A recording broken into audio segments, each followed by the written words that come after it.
The biggest mistake I made in my business was not hiring a professional to help me with my money. Not just my taxes, but the actual plan I had for my business. I was completely lost on how to handle taxes, what to do with profit, and how to maintain my income. I had to find a better way. That's when I found Core Financial. Core Financial is a team of tax professionals that actually care about building real relationships with their clients. They run my books, keep me up to date with my finances, and make sure I'm taking full advantage of all of my tax benefits. Are you struggling with your finances? Look no further. Core Financial is a brand that is nationwide that can help you with your business. Both Nick and I are huge fans of Core, and they can help you too. Check out howtofilmweddings.com/core to schedule a consultation today. Core Financial, real relationships, no surprises.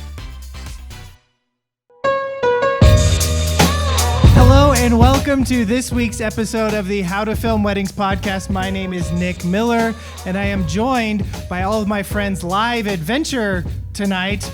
Woo! Now, it's only live if you're here in this room. It's not live if you're listening to this on your phone, probably in the future sometime or whatever. But so what we're going to do today is we have all of the teachers here at Venture. We're going to do a panel discussion. So we want you all to have your questions ready. So be thinking of stuff that you want to ask us. It can be, serious film-related stuff, or tell Christy whatever that she wanted us to tell her that we didn't tell her before we hit record. Yeah. So why don't you guys think of your questions, and we're going to kind of pass the mic around, and I want everyone to introduce themselves and say who they are. I am David from Forestry Films from California, like I said this morning, and I shoot weddings. Yeah. I'm Kaleb from KEJ Productions, and I also shoot weddings. I'm Elaine, the other half of KEJ Productions. Yeah, Orlando. My name is Eric Floberg. I'm a photographer and filmmaker out of Chicago, and I do a little bit of YouTube. Hey, I'm Matt Johnson, Eric Floberg's lover. No, sorry. Whoa, sorry. Hey. And I am from Texas, and I make YouTube videos too. I'm Lindsey. I work for Cherish Conklin. She runs Reve Films, and I do whatever she asks me to do. I love you, sweetie. Hello, I'm Christine Rome, and I am one half of In Revery, and we film weddings and make YouTube content, and Kaylin's beautiful brain makes color grades and LUTs with Gamut. Yes, and we are here in Denver, Colorado, we call home, and we have a 4-year-old daughter named Zeely that keeps us very busy this year. Let's just put it that way. I am Aaron. I am 1/6 of 31 Films. These guys make wedding videos and YouTube videos, and I'm happy to be here with them. Oh, yes. Thank you for having us here. We are so excited. I know John is not able to make it and be here this week, but we are still honored and thrilled that we get to be a part of this and have this little podcast time. So I'm going to talk a little bit. Does anyone have any questions before we have anything? Anyone have anything out there? Because if you don't, this is going to be really boring, and we're just going to sit here and sit in silence and chill. Yeah. Yes. Right here. So the question was pretty much asking what it's like to host a workshop during the pandemic and what we've learned in that process. I will say during the downtime, I learned to become a plumber and do a lot of house renovations. But whenever we get down to it, we've learned to adapt. And I think that is something that we've always done in weddings. Is I feel like we always adapt to the environment around us, the moods of people, their emotions, and try to make the best experience possible. We knew that going into Venture, it was very community driven, and that's what I think sets this workshop apart from a lot of other things, is just the way everybody comes together, and it feels very family-esque. So when we were considering options to host the workshop, we had originally, when we were going to have it in May, we sold out for about like 110 people were going to be here. So that was awesome. And we had other locations around, and it was going to be really fun. And we just had to work with what we got. And so it was easy to just kind of decide, okay, let's just host it later this year. Things will slow down. So wasn't too stressful there. And then I think as we got closer, we had to start figuring out, do we actually try to host Venture? And if we do, can it still be a safe environment, and can it still be effective with helping elevate everybody's businesses during this time, which is in a totally different dynamic? So I think as we were considering approaching that, we try to pull in all the teachers' thoughts on how it would be a great experience. So individually talked with almost every single person up here about how can we make this work, different ideas and thoughts, and kind of collectively, I think we all came up with this idea to kind of balance it out where we can create a safe environment, and we encourage those that were probably not in the best space to come health-wise to just stay at home, and we're gonna offer another alternative option for those people. But we really wanted to be here with you guys, and I think seeing people's faces during this time, I mean, we've only filmed like a couple weddings this year, so I feel really rusty, but I think coming together is just, it feels like family, and I know it feels like a reunion for a lot of other people that have been a part of Venture over the years, so it means a lot. It's definitely adapted. I mean, even last week, things have been changing, but it's very overwhelming, and so it's really great to be here with all of you and just be reminded of, you know, why we all do this. Yeah, I definitely came into the whole planning process. I was very pro-virtual. Like, I want everything to be virtual. And after talking with everybody, I realized, actually, I think what a lot of people need right now is interaction. And so when we started planning everything, I just set all of these rules up. I was like, guys, we're not doing it unless we set boundaries up that make it feel safer than an actual wedding, which I feel like most people are getting back to weddings now.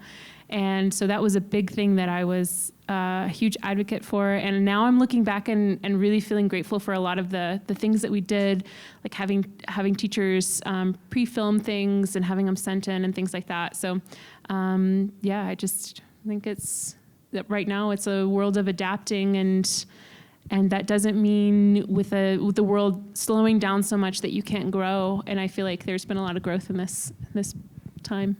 Yeah, cool. Did that answer your question? It's a lot of... Yeah, really, really good question. I know that I'm very grateful that we were able to come together and have this. Just having community is something that's, I know so many of us are missing out, and just being able to be a part of something else. So thank you guys for doing this. Any other questions you have? Yes, back here. So for the husband and wife teams, how do you argue on a wedding day?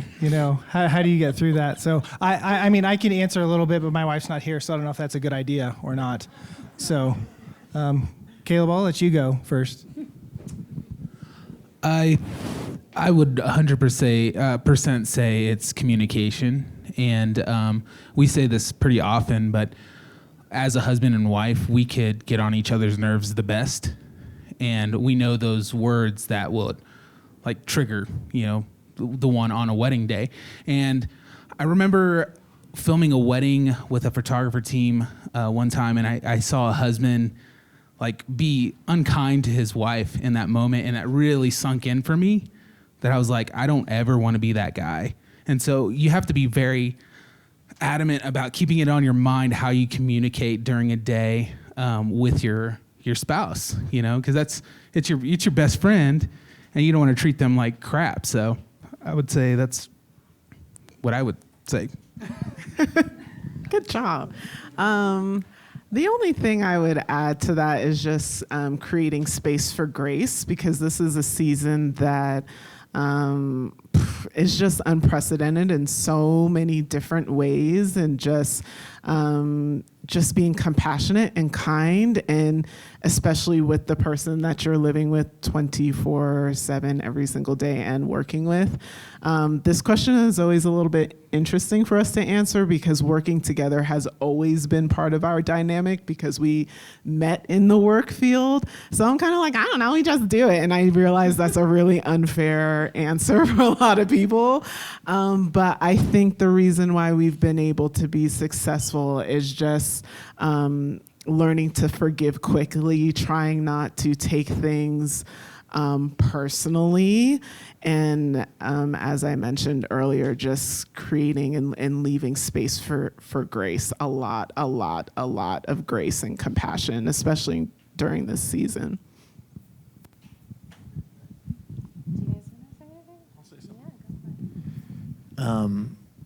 To go along with that, I think like working with your spouse is one of the greatest things that you can do. I know it doesn't work for everybody, but like when you get in that rhythm, on the wedding day, like you don't have to worry about what the other person's doing. You don't have to worry about explaining something. And so like, I know like already I feel like we won the lottery because we get to film people's weddings. Like that's already the coolest job that you get to do. But then to be able to do that with your best friend or your spouse, like that's just a home run. So that's I think my favorite thing is just sometimes we split up, if we're double booked. And man, when you're working with somebody else, even if you're close with that person and you've worked with them before, you're still having to like explain things or, okay, make sure you got that shot or, okay, you got to do this and I'll do that. Like, and just, I love it. Like, your role, what you're supposed to execute and you make it happen. And then we argue later, and she tells me what I did wrong later that night. So. I kind of agree with that. Sometimes we'll have associate shooters and stuff like that, and I feel like I can't read their mind like I can Kaylin's, right? Yeah. It's pretty cool. I don't know. We really like working with each other, but I also feel like whenever we first decided to work alongside each other, we had a client meeting. We were filming a music video, and I remember there was a momager there. And she looked at me and she goes, "Oh, you guys are like married and you work together?" And I was like, "Yeah," like young, optimistic, and excited. And she goes, "Okay, we'll see how long that lasts." She literally said that to me. And I just was like, "Oh, yeah." I almost said a lot of profanity.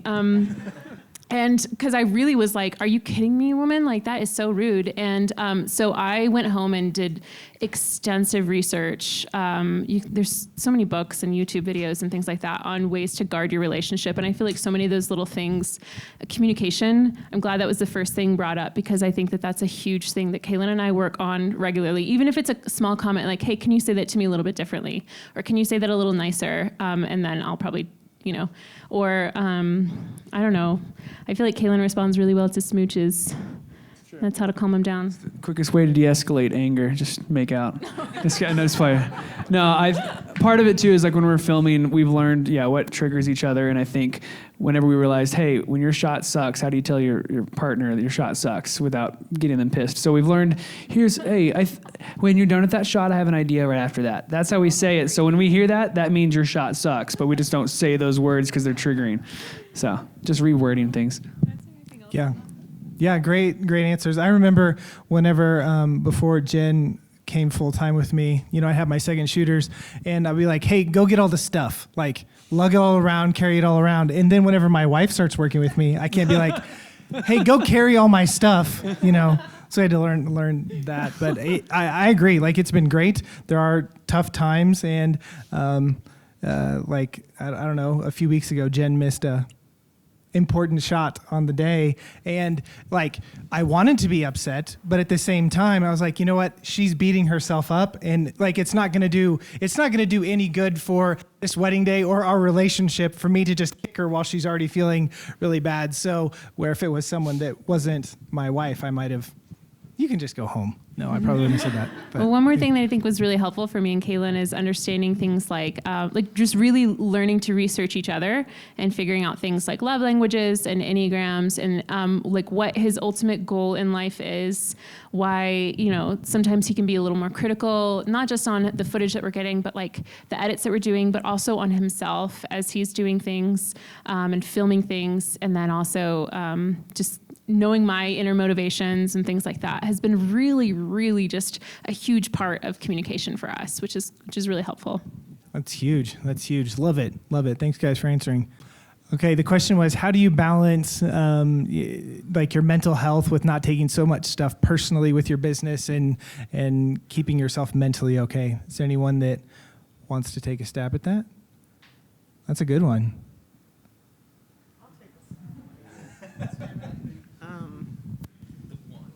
this is really, that's a hard thing for me. And one thing that 2020 has really forced me to do is to take time off. So I just stop everything and reframe everything. And even, just being married, the fact that both of us work in the business, recalibrating priorities, like, hold up, what is it that I'm really working for here, has really helped with quote unquote work-life balance.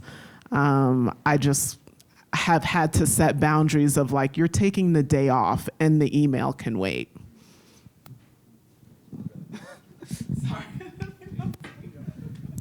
I'm gonna go first, buddy. Sorry. Yeah, for me, so early on in my career, like I really like found my identity in like my work. So it was like I was really critical of everything I did. It needed to be perfect. It needed to like represent, my aura, all that stuff. And which is also hard to do in weddings, because like you're also telling someone else's story. So like there's a point where like I had to like almost like just really take stock of like, where my identity is coming from and it not being like what I'm creating here. But the easiest way out of that for me was like passion projects. So like identifying a passion project, like I feel like everyone, you probably have an idea that at some point you were like, it'd be really cool to do that. And it might have been like that passing of a thought. Or you had like a really detailed idea, concept that came to mind once of like, I just love to film here a story about this, and you're almost like waiting for like the dream client to call you and be like, hey, I've been really wanting you to film your passion project. But like, it's basically where like we've started to institute for our studio. We say like, we go around the table and say, what's everyone like? What's an idea you've had? What's something you've wanted to do? And we're gonna do it like outside of like the parameters of a client, a paycheck, any of that stuff, because that relieves that stress. So that gave us like the ability to make something that did feel like this is like kind of my artistic vision, something I've wanted to just try. And we were able to then like kind of take a little bit of our identity back from like our work. Because honestly, that can get really taxing over the years if just everything you put out, you need it to like really, really reflect who you are. At some point, like you just kind of have to identify like, I have to just make this film. It needs to be really good. And so like finding avenues to create outside of that work was really big. Same with like just personal like passions like outside of filmmaking. So for me, that's music, fishing, making babies, all that stuff. So like, those were like, from like, and honestly though, like having kids was a huge, that was the easiest way out as well, because like suddenly I had something where I was like, if my career ever got in the way of me like properly loving and being there for my child, like I'll go get a desk job. I don't need to create anything. Like it completely like repurposed me. So that was another factor. So yeah, go get a kid, and that helps. Wow, that was a good answer. Let's see. So for me, I'm a 3 on the Enneagram, so I find a lot of my worth in what I do. And so it's really hard to escape that, because you could even go to a passion project, but you're like, I really hope the person who sees this is just so floored, because that's just gonna make me feel so good that day. And if they're not, I'm gonna be really sad. So that's just really, really hard to break out of. And this whole past year has been kind of a lot of self-reflection of how do I find my worth outside of what I do. And it sounds like so simple, but it's really not, because as a creative, we do stuff all the time and we're always looking for feedback. And for me, it just comes back to like, I need to know that I'm loved outside of anything that I do. Even how I perform as a dad or as a father or the work that I produce. And really for me, what it's just all come down to, I'm a Christian, and it's so easy for me to forget that I can literally wake up and be a complete slob and do nothing, but God still loves me. And I know it seems so simple. It's like, oh, Jesus loves you, like cool. But no, it's outside of anything I do, create good or bad, I am loved by him. And that's And the only way I've been able to break out of comparison or chasing after things, and I don't do it well, I hardly ever do it well, but it's the thing that does it for me, is to know, start every day, I'm loved by God, and I can do nothing to earn that, and that's it. Yeah. Really good. Thank you guys. Thank you guys for sharing that. So now that we know how to not I lost the words. I'm so good at this. So whenever we record our podcast, all the time, I start talking or I don't talk, and John can tell that there's something that's not working here to here. It's not going, and he just like, that just happened. So, but anyway. Yeah. We have a really good editor over there. But that's how you. I can't find the words. Yes, we're gonna stop embarrassing myself. What would you take on if you had an extra set of hands? What would you do with your free time if you didn't have to edit? So many of us get bogged down in the post-production hustle that we never seem time to focus on our business. John and I both felt that way. Until we found Wedditor. Wedditor is a post-production team of top wedding film editors and project managers that give your films and brand the extra eyes, ears, and hands that they need. Not only is Wedditor delivering films we love to our couples faster, but we can invest ourselves fully in other areas of our business knowing that Wedditor has our back. Be the first to know how your second shooters are doing, how those new LUTs work with your footage, and relax knowing your couples are getting the full attention they deserve on every single project. So what could you do with an extra hand? Head over to howtofilmweddings.com/Wedditor, whether you're ready to start now or preparing for next season. Be sure to use promo code HTFW for $50 off your first project. If you're interested in this service, make sure you head over to howtofilmweddings.com/Wedditor soon. Fall 2020 spots are lined up and filling up fast. Wedditor, more than freelance, more than outsourcing. Yeah. Okay. So the question was for someone that's kind of starting out, and whenever you start out, you're like, oh, I'm just going to make these films, but then you realize, oh, I am making films, but I'm also running a business, and how do I market, and how do I brand, and how do all that kind of stuff. So what's our advice to as you're starting on that? Where do you begin? What do you do when that's super maybe overwhelming to you? Anyone want to take a shot? I'd say figure out the degree that would overwhelm you personally, and don't push yourself beyond that. I think early on, it's really easy to think I have to be able to do all the things right now, and that's not really the case. For me, it's I'll prioritize and strategize of okay, here's the things that are important to me that I'd love to take care of over the next year, 2 years, and here's an attainable plan of action. Figure out what you can take on your plate, but there's no shame, and honestly, the pros do this better than anyone. Go hire someone to help you with that thing who's really good at it. So whether that's you're working on your branding, hiring someone who does branding, you've got this, this commercial or passion project you're wanting to do, but you don't know how to pull it all together, hire a producer. You're working on an idea that you can't really put to paper, hire a copywriter. Find people who can do that, because they can do it like that. That is their specialty, and you're trying to become a specialist in multiple departments all at once. So I'd say you have to know at what point do I stretch myself so thin that I'm not taking care of the base of what I do, the product I deliver and my clients that I'm servicing. And you have to make sure you're not pushing yourself beyond that. So if you can't afford to bring on someone an intern or an employee, I'd say reach out to freelancers on a project basis, and then just set yourself that list, and let that be something you're okay with attacking over time versus needing to be executed right now. Learn to love the process. So not necessarily seeing the end result and only being satisfied with the end result, but finding wins along the way and what you enjoy in the process of running your business. Something I cover in my class today is constantly thinking about the idea of what do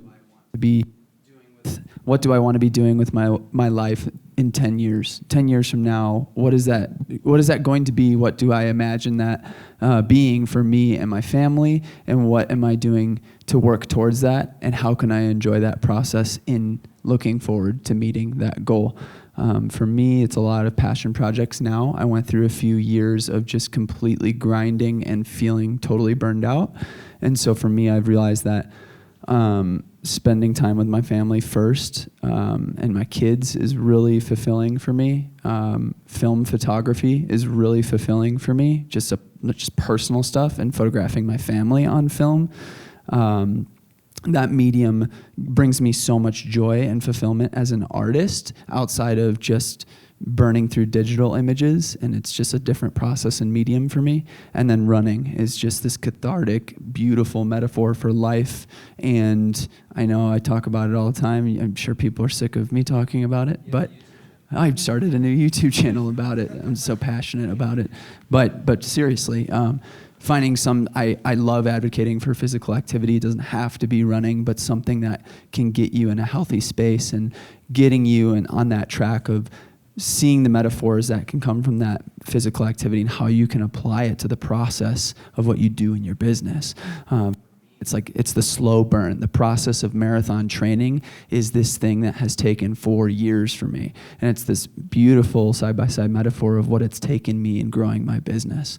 And so finding things like that in your life can be so deeply fulfilling, and that process is what's so important. Okay, I say this, first of all, I'm not a runner, okay? I don't run, so this opposite here. For me, I'm a big idea guy. I have so many ideas, and I just tell Rachel my ideas all the time. Like, I want to work on this, and I want to make this review, and I also want to make this video, and we need to completely revamp our wedding website, and all these other things. It's overwhelming, and I've been doing this for 10 years, so I completely get it if you're starting out. 10 years later, you still will have a lot of ideas, and that's okay. For me, tackle one thing at a time, treat it all like a garden. So maybe, I don't know if you've gardened. We have a little garden, but weeds are going to start growing up, and then you're like, oh crap, I got to take care of that thing. Okay, I'm going to go over here and take care of this. Then once that's done, then you move on to the next thing and the next thing. So it's very easy for me to get to a dark place where I'm like, I have too many things to do. It's too much. It's insane.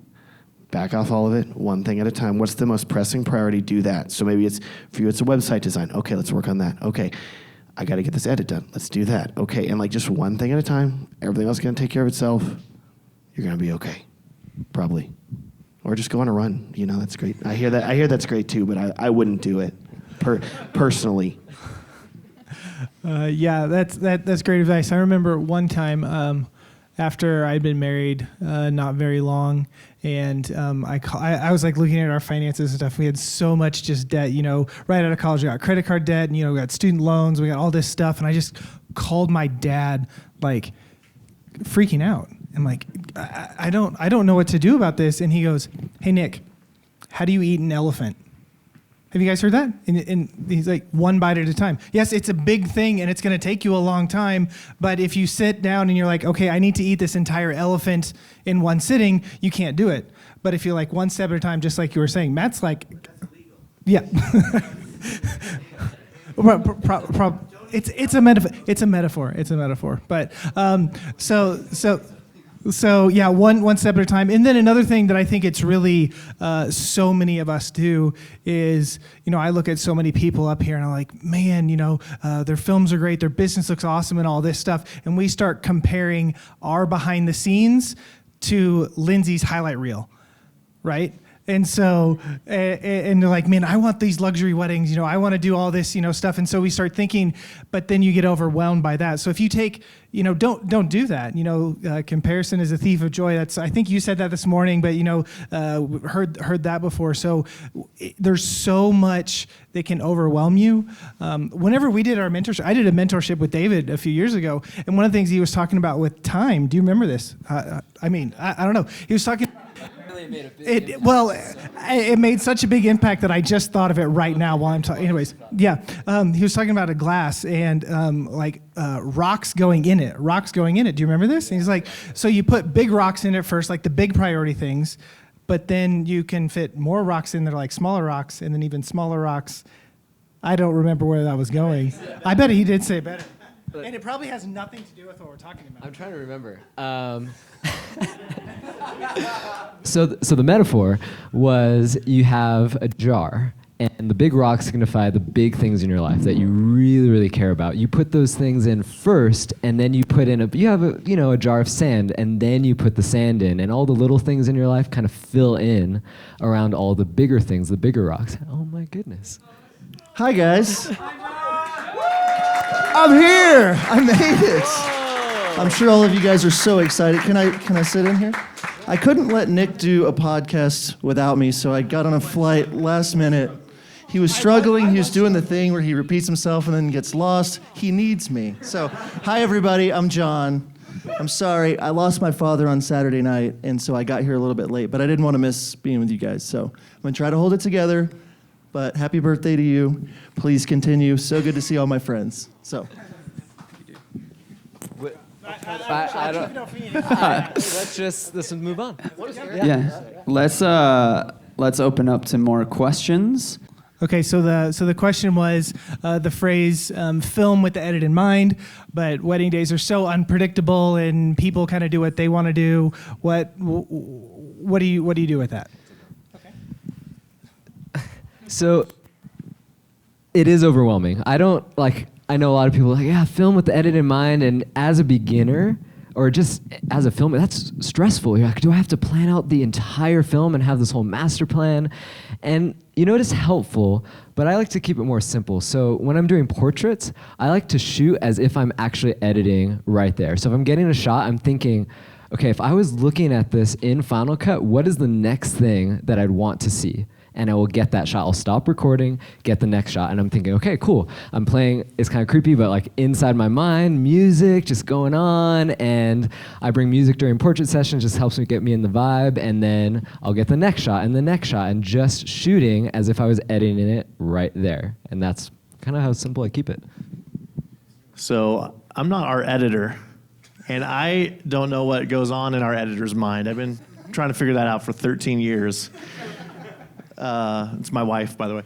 So, no, for me, I think a great place to start to keep it simple, and just this is a real fundamental way of doing it, get a tight, medium, and wide shot of everything that you shoot. That way you give your editor as much to work with that way if they want to cut to that. So, it doesn't have to be super elaborate, like David said, oh, I'm going to tell this story. Sometimes you don't know. Sometimes the story doesn't develop until you're in the editing room. But just giving yourself as much stuff, or your editor as much stuff of each moment to work with, I think is just a great place to start. And then you build on that, you get better. Also, super quick, just at a basic level, cut your clips. And David kind of said that. When I started, I was like, I'm just going to keep rolling, and we're just going to get this awesome moment after awesome moment. And then you're sitting there editing, and you're like, I got to go through 5 minutes of footage to find the 3 bits of gold in here. I will shoot 5 to 10 second clips, and then I just cut, and I'm moving on to the next thing, because there's no reason to not cut. With me, I kind of see it a little bit differently, where film with the edit in mind, more so it's just not shooting so much excess of content. So I would go in and just shoot so much bridal prep, and then I'm using 20 seconds in the film.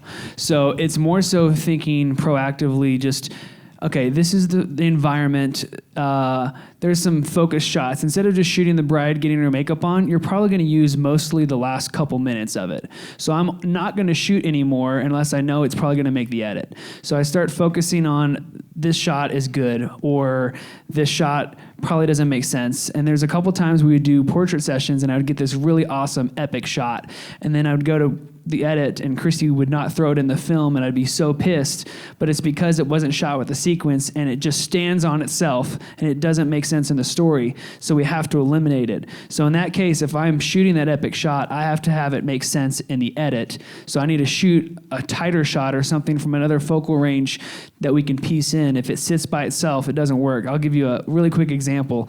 I decided using a jib at weddings was a good idea when we first started. and I had a full-on 12-foot jib I would bring to weddings. And there was the first time we brought it, I had to fill up water jugs at the venue for the balancing part of it, straight up. And this couple, like, I got this jib set up, the couple was right there, and I was, I just want y'all walking from apart straight to the middle, and then just hug and kiss. And I would do it, and the jib shot would rise and fall, and I was like, that's amazing. Okay, let's do it again. Now I want you to go ahead and spin. And I would do it, but I wouldn't be changing any lens or any location. So I had like 10 shots of this one thing, and it just didn't make any sense in the film because there was nothing to cut to, and it was just like, did he just fail the shot a few times trying to get another take or what? So I think being proactive and filming with the edit in mind for me is just slimming down all the shots to the select few and just thinking, is this going to make the cut or not? Should I be filming or not? And sometimes you always just want to be rolling because you're waiting for a moment to happen too. So that's part of the rule that you can kind of break, but just kind of be mindful of that. I think reducing how much you're getting is actually filming with the editor in mind, which is really, really nice. So thank you for making that adjustment. But yeah, I think this is also a lesson that you learn as you go. I personally think, like what shots you're using when you're editing and what shots you're not using and things like that. And you'll figure that out. It'll take some time. It'll take many, many edits. And then one day you'll look at yourself and say, why do I always get this? I never use it. And then you'll stop getting it. Like jib shots. Sometimes I'll get creative with different shots I have in mind. So my latest film, I had this one specific shot I had in mind that I wanted to accomplish.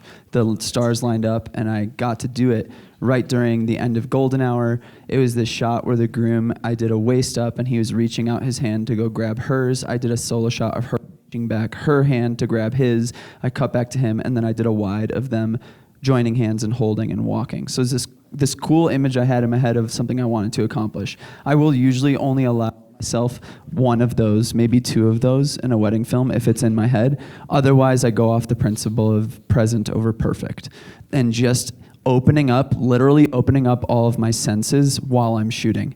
So not just having your eyes locked on everything, but be listening for things and cues in the room.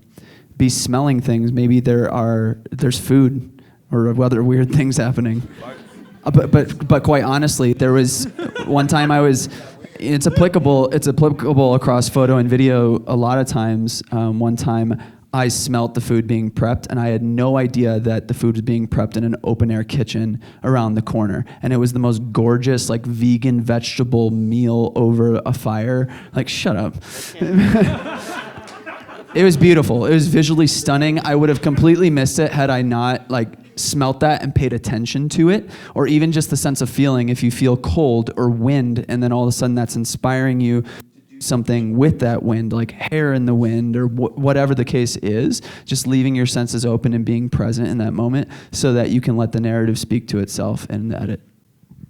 Yeah, and then to go along with that, shooting for the edit, I think, Christy, you kind of said that, but whenever you're just starting out, you don't know what that answer is. And so, I now am shooting way less on an actual wedding day than I was 5 years ago, because now I know, okay, I'm not going to use this shot, so I'm not going to do it. So it just kind of takes that repetition of knowing what you want to do and the stuff that you like, so that you can, start piecing that stuff together. So, wedding nightmares. Oh my gosh, I love hearing these. Which one are you thinking? There's multiple. We had an officiant that showed up, either high or drunk, but he was so intoxicated he could not lead the couple through their vows. And it was tragic, so sad. And to top it off, the wedding was on, this was years ago, but it was on an April Fool's Day. So there were actual people in the audience that thought it was a joke, and then it was like, haha, okay, let's now start the real wedding. During the ceremony. Yeah. And so needless to say, the ceremony was maybe 10 minutes long, and you could see our couple was devastated. He forgot the ring exchange. I mean, it was just crazy. So literal nightmare. And this was actually right after Christine, both of you started encouraging us to do same day edits. And this was the very first wedding that we decided to do a same day edit. But right after the ceremony, I told Kaleb, I was like, we got to do something. Like, we got to recover this, redeem this somehow. And so we took the couple to a private location and led them through vows just from memory. Like, hey, just so you have a private moment together, do you guys like just want to read vows to each other? If it's more comfortable for you, like you can just repeat after me. I mean, because they didn't have it. They didn't have their moment. And so they got that moment together. We ended up getting maybe 10 minutes of portraiture of them together under like this random tree. And it was just sweet and intimate. And they got to have their moment. And then that night, it was our very first same day edit. And this particular bride, she was so uncomfortable with imagery that she didn't even have a photographer. They hired, like we were the splurge. And then she hired like a family friend that was like all over. That's a whole other story.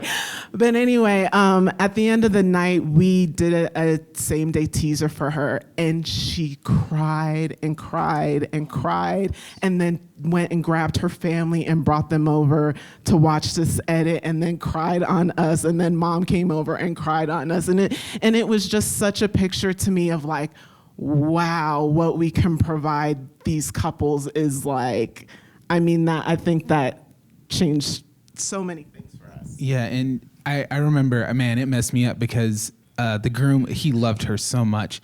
And he was like, why are you crying? And she goes, I look pretty.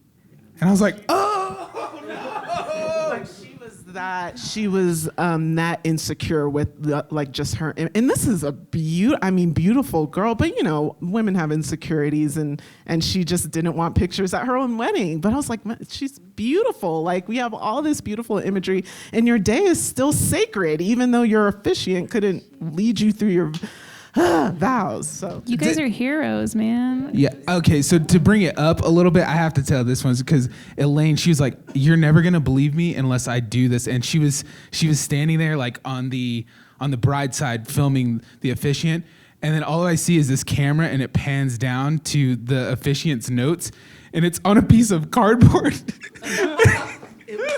It was, yeah, just a piece of cardboard. She's like, I had to film it. She like cut away to the. Believe me. Anyway, it was redeemed, but nightmare redeemed. That was the last wedding I ever officiated. I got in the video after that.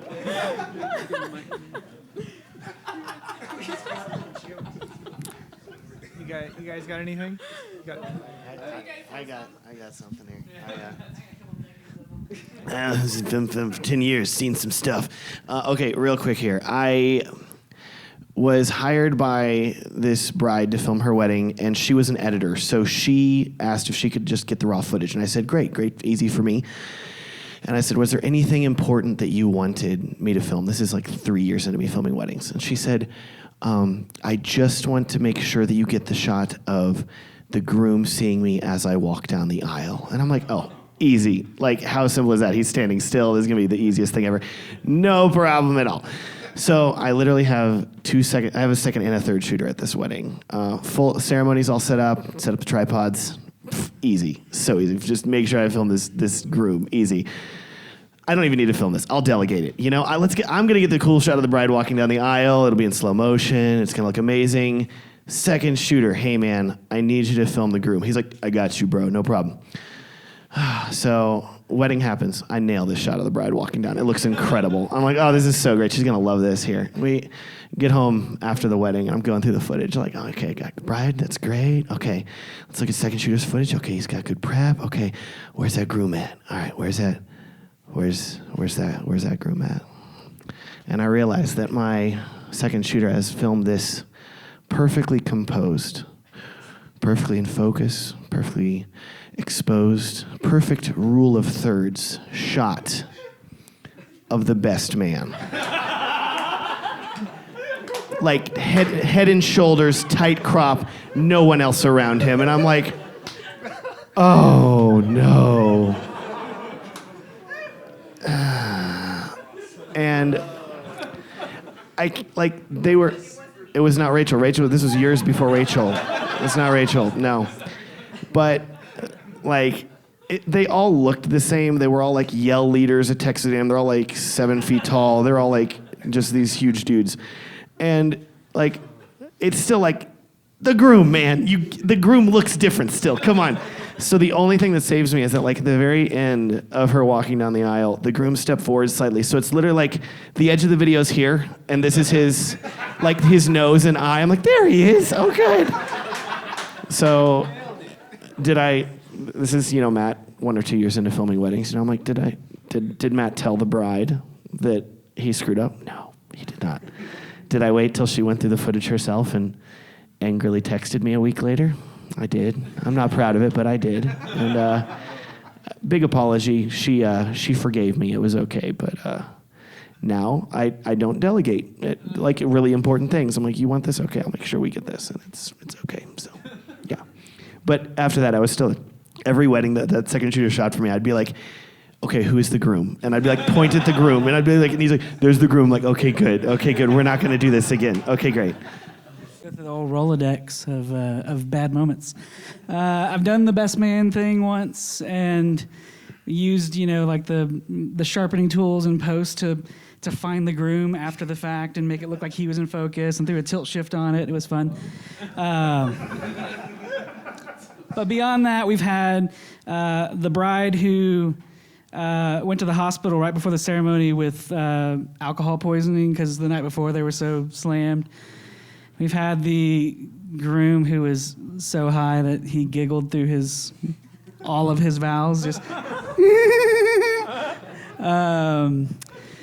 we had the wedding in Honolulu where a hurricane came out of nowhere and hit us, and and then we've had a great aunt, pass out. A few of those where it's like a great aunt passes out, ambulance has to come in, all that stuff. A few fires, but the best one related to fire was one time a groomsman got so amped that he ran and grabbed the fire extinguisher right during the bouquet toss, and she threw it, and he ran out and sprayed everyone with the fire extinguisher.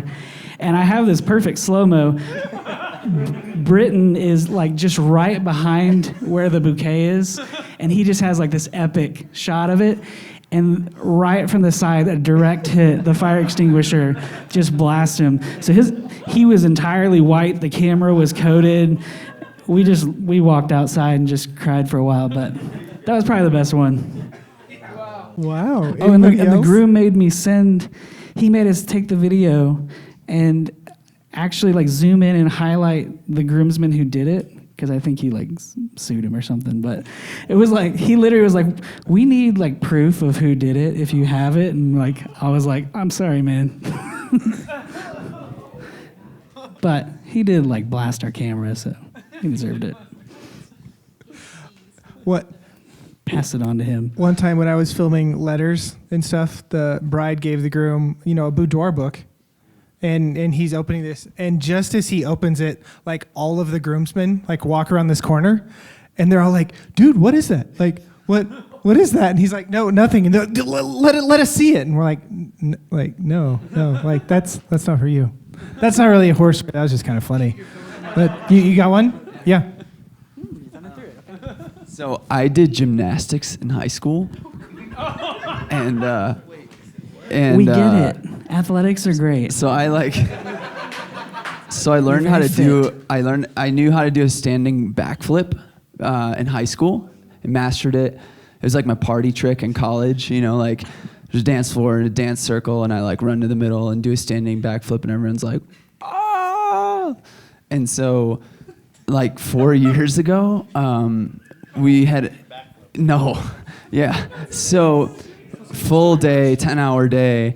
And dance floor is getting awesome. And I'm like, you know what? I'm amped. I had a conversation with the groom earlier in the day. He's like really into, like, he wants to start getting into filmmaking. So I was like, you know what? Jordan, take the camera. And I like gave him my camera, and I was like doing my B-boy stupid stuff. And like everyone made a circle. And I went for it. And there's video footages. I showed it at Last Venture.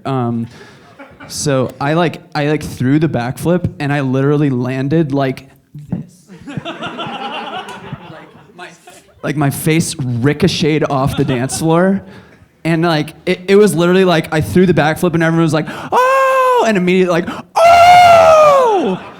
And like me being so embarrassed by it, I was like high on adrenaline. I was like, no, it's fine. I can do this. I can do it. And so I did it again and landed on my face again. And I just like called it quits and just like left the dance floor. Was that when you took up running? He was like, I do marathons now. That's good. That's good. I like how horror stories turned into like comedy hour. Yeah. Yeah. She's crying over there. I'm like laughing so hard thinking about that footage. Well, like dude. this last year, I filmed that groom's sister's wedding, and the entire day the family was like, "Don't do a backflip on the dance floor."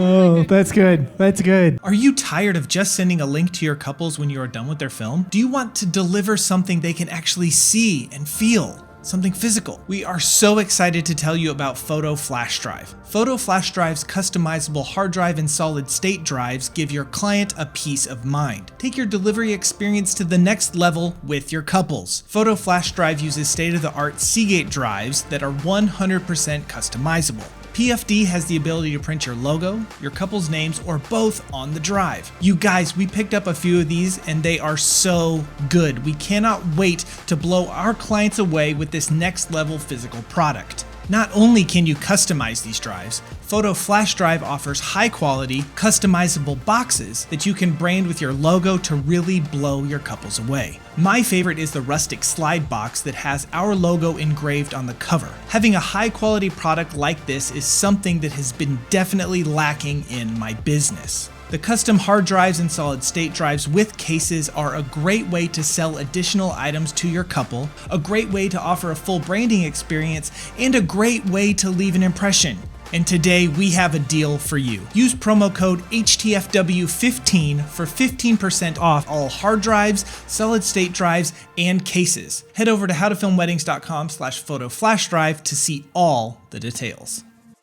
Finding the perfect song for your wedding film can be so frustrating. We spend countless hours searching for the perfect song. When it comes to licensing music, Nick and I both love MusicBed. Not only do they have the best music, but their website makes it so easy to find the perfect song and to find it fast. We have both been using the MusicBed's wedding subscription for years and cannot recommend it enough. Not only are they adding new music from incredible musicians like Chapters, The Light, The Heat, and Tony Anderson all the time, they've made it incredibly easy to search their library for mood, genre, instrumentation, and even key. So what are you waiting for? Head on over to howtofilmweddings.com/musicbed and use promo code HTFW for a free month of a MusicBed wedding subscription. howtofilmweddings.com/musicbed.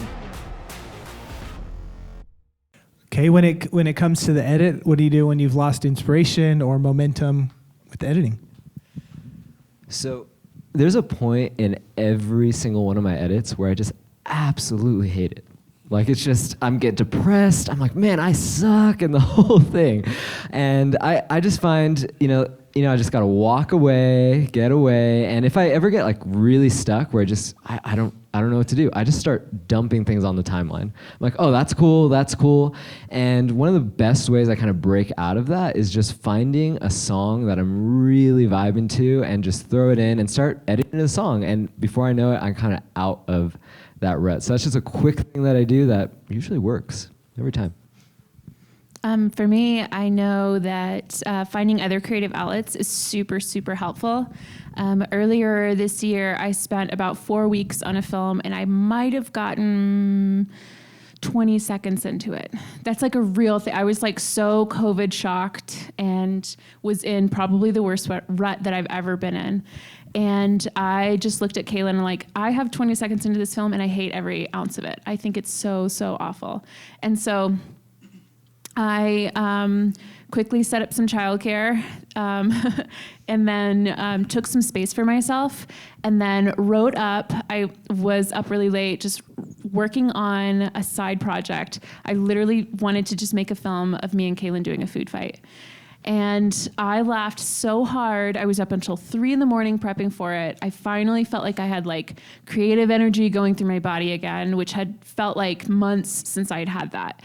And I sat down to do that edit and completed it within probably 36 hours after going from like only being able to get 20 seconds in to the next day I sat down and got down all of the edit in place. That was the Amangiri wedding, by the way. And it was one of the films that I've been most proud of as far as like editing and storyline goes in a really, really, really long time. So also, I feel like I'm like, was crying. I'm sorry if I look like a mess. I was laughing so hard at Eric Floberg. So yeah, that's how I do it. Sometimes just picking up my guitar. I've been doing that a lot over the summer.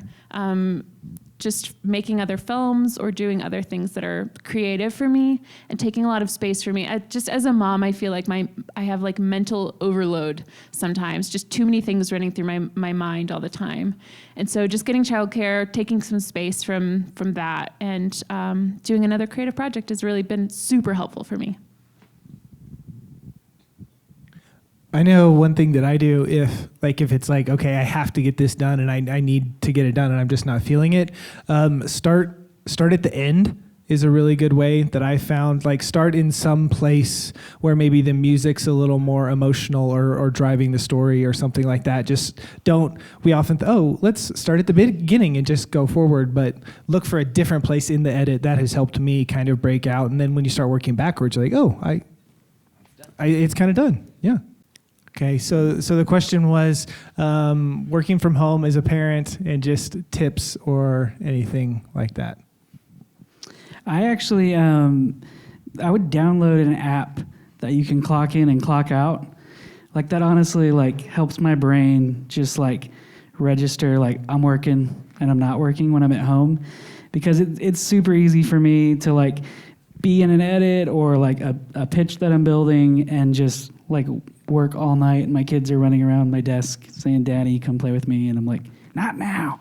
So for me, like having a way to just clock out and say like I've dedicated like a specific amount of the day to it, even if like it's not a traditional 9 to 5. So maybe like honestly, like quarantine, we work from a studio, but with quarantine, we all started working from home, and I started basically taking the middle of the day to spend with my kids and actually working in the evenings, because it was like, weather's beautiful, like my kids want to go have a picnic or ride their bikes.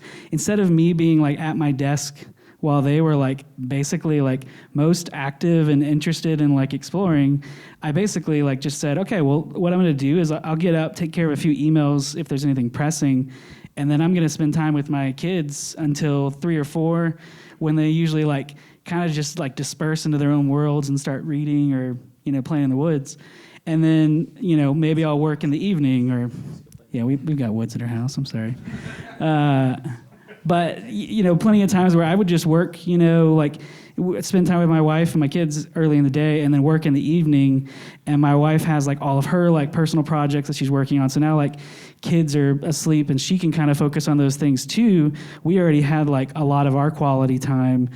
So it's not like I'm checking out of work and now like, I'm like, we need our us time or anything like that. Like we kind of had that earlier in the day. So just having a way to like, just literally like clock out helps my brain for it. I don't do nearly as much as my wife does. Like she's a rock star in the business, with the family, everything. But I know like for her, like we all have that like parent guilt, right? Like, and I think the biggest thing is just to know like you're not alone. Like we all feel guilty, those of us that have kids and like we're working. And I think already just know like your kids have the best mom that they could have. Like you are at home with your kids. Like most, a lot of kids don't even have that. Even if you're there and you're still working, like that's an amazing thing that that you would sacrifice and make those hard choices to be able to do that for your kids, be home with them. And I think that's just that's like, don't feel guilty. We all feel that way from time to time, and like you're doing it. You're doing it already. Like, you're doing a great job. So. I'll just make a huge note that I feel like the stay-at-home mom situation that we were in earlier this summer, and also feeling the pressure of work, really, really messed with my mind a lot. I think it was a lot of like guilt, and then just feeling like I miss getting to work so much, and I struggled a lot with just guilt and even a lot of depression over the last summer with everything going on. And frankly, I realized that our best situation for me, like for my mental health, is actually some space from my daughter. And I was not getting, Kaylin, you would help give that as much as possible and things like that, obviously. But when we put her back into like a childcare situation, my brain started just working so much more again, like functioning again. I was really, really, I love my daughter. I need to make sure that's very, very clear. I love her. She's amazing. But I also realized over the summer that like our healthiest setup is childcare, so that I can also be doing other things that, you know, fulfill me as well. And so don't ever feel guilty about that, or at least know that that's the case, because what was happening for me is the line between work and parenting was just so blurry. It was just a huge mess. I would work and I just felt like I was constantly looking at her and thinking, I feel bad that she's watched Polly Pocket for 4 hours straight.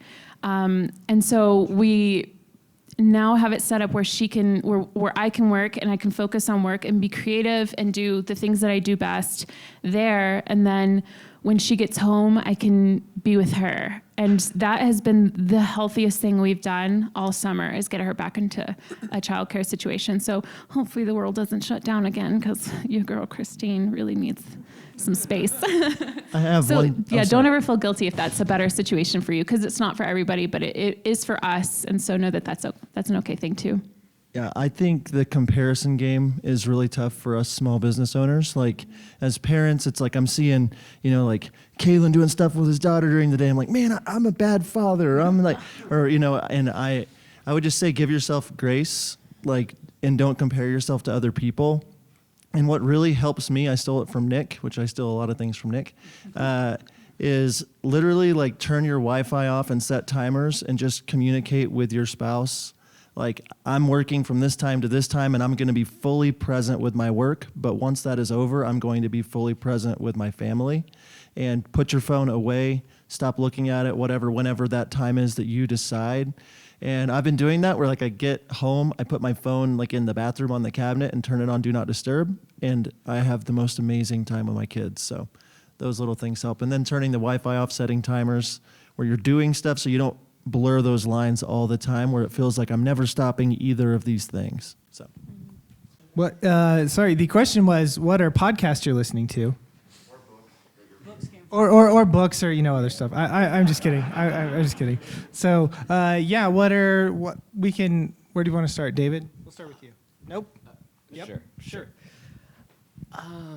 Let's see. I really love Dave Ramsey's books. The Total Money Makeover completely made over our business. It was awesome.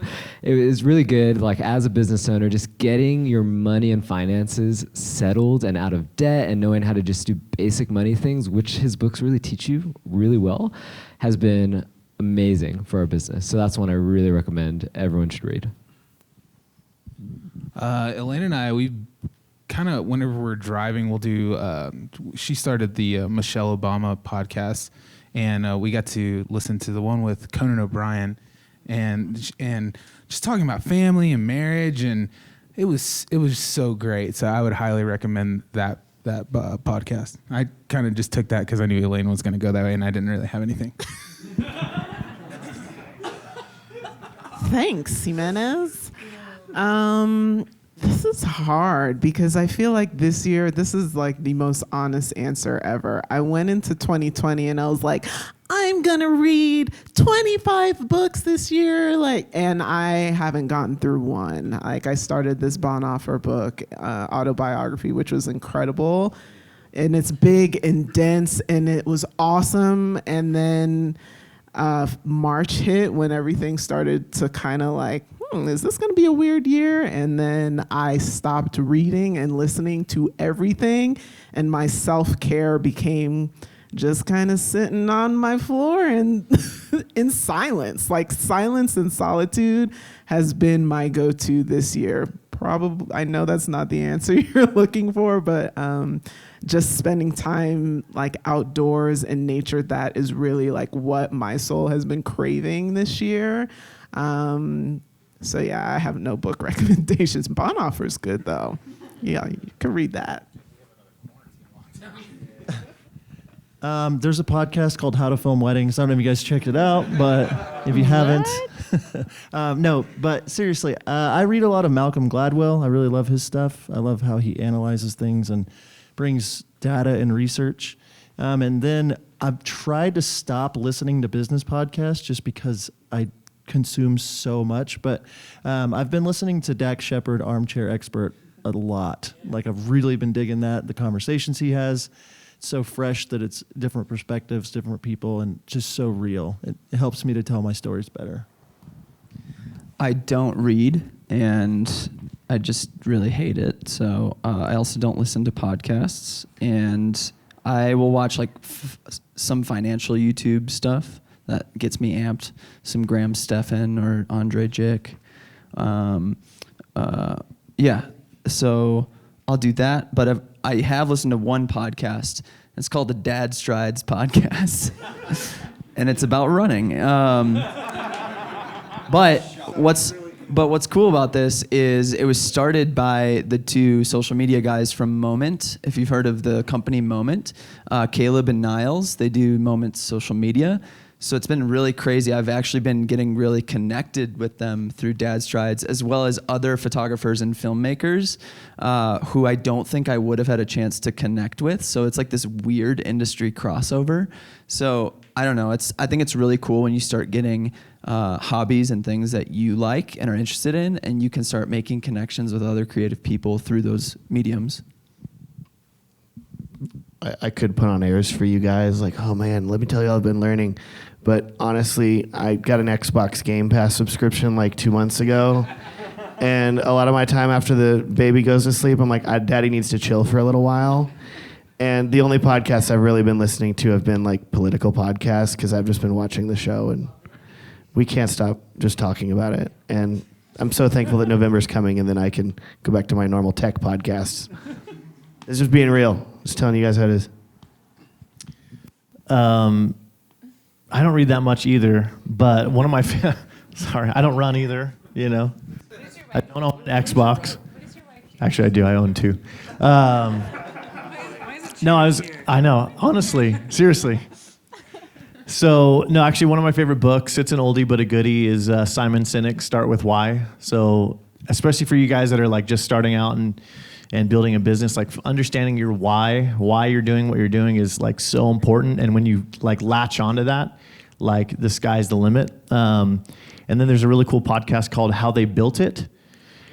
I love how they built it. Just to see some of these amazing, some are Fortune 500 companies, and knowing how they got there, from nothing to building an empire is really, really cool. And you see a lot of similarities, because no matter how big your business is, we all go through a lot of the similar processes. So seeing how the path they took helps you oh, okay, I'm going in the right direction. So I'm going to second how I built this. I don't listen to it a lot this year, but when we do listen, if we're going for long drives in the mountains and stuff, that's definitely a favorite for me.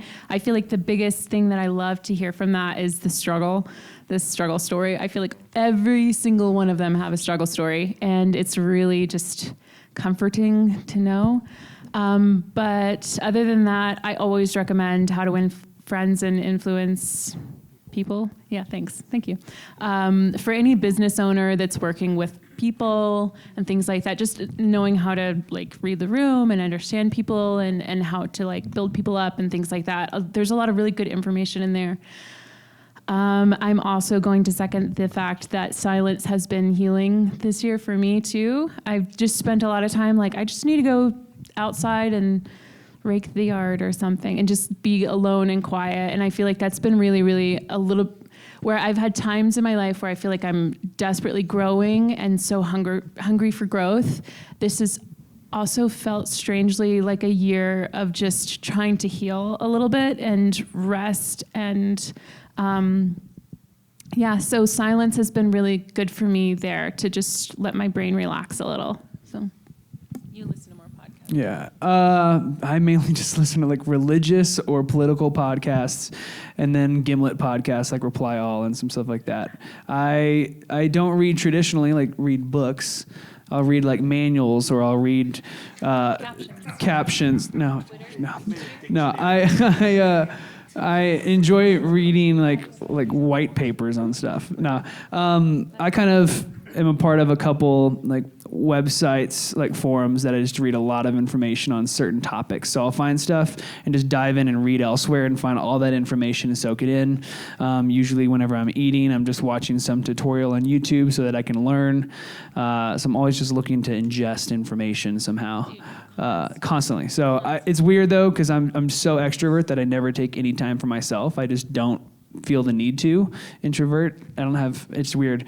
And so when I'm like eating, I see it as just a waste of an hour. I could pretty much be learning right now. So why not just try to learn while I have to consume food just to survive. So I might as well just do something else while I'm eating.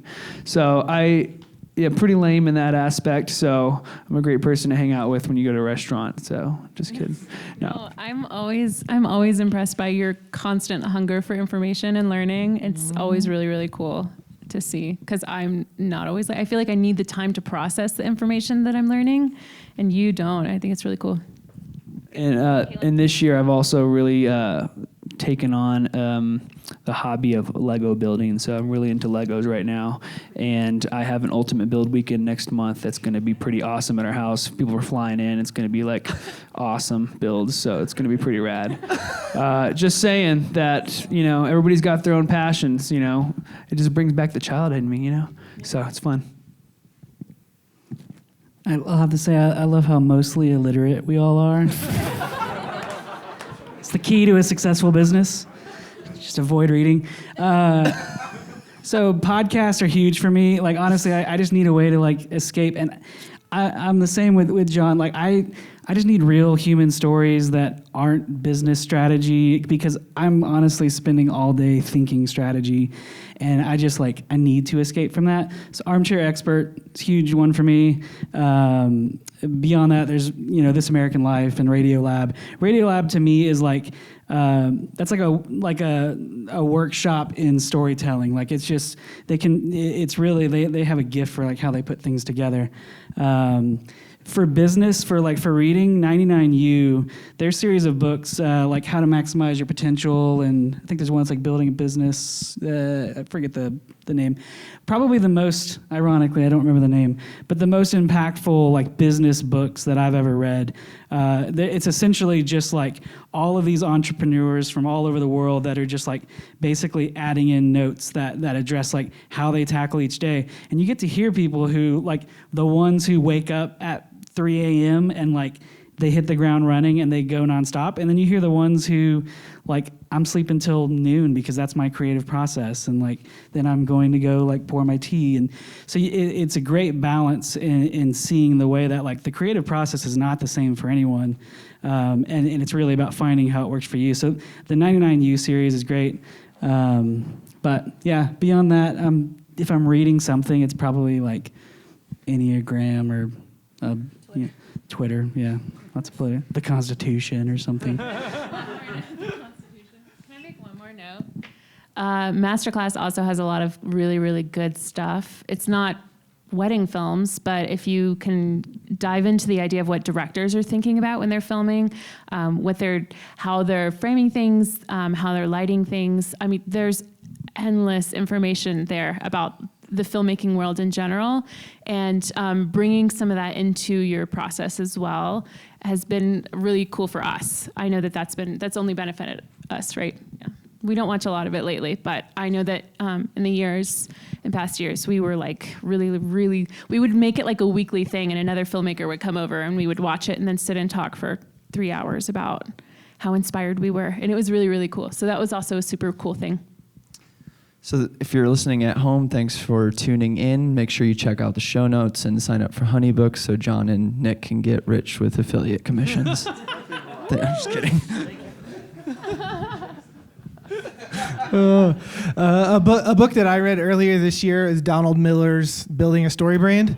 Really, really good one. And it kind of, I think it really, if you can apply the principles from that book, all of you should really latch onto it, since we are like story and stuff in our businesses. I'm really good at listening. Like, my wife makes fun of me a lot because she tells me I need to read, and then I get on my iPad and I read comic books. And she's like, no, like, you need to read real books. And so also listening to podcasts. I listen right now. My favorite one is, what is it called? Fake Doctors, Real Friends. Zach and Donald, the Scrubs rewatch podcast. It's hilarious. Anyway, check that one out. So thank you all for being here. John, what do you have anything you want to say? No, I'm just really happy to be here. Thanks for having me. Yeah, for sure. Sure. We are all happy that you are here as well. Thank you all for being here and being a part of this live recording. Thank you, Venture 2020, for having us. Till next time, we'll see ya. See ya.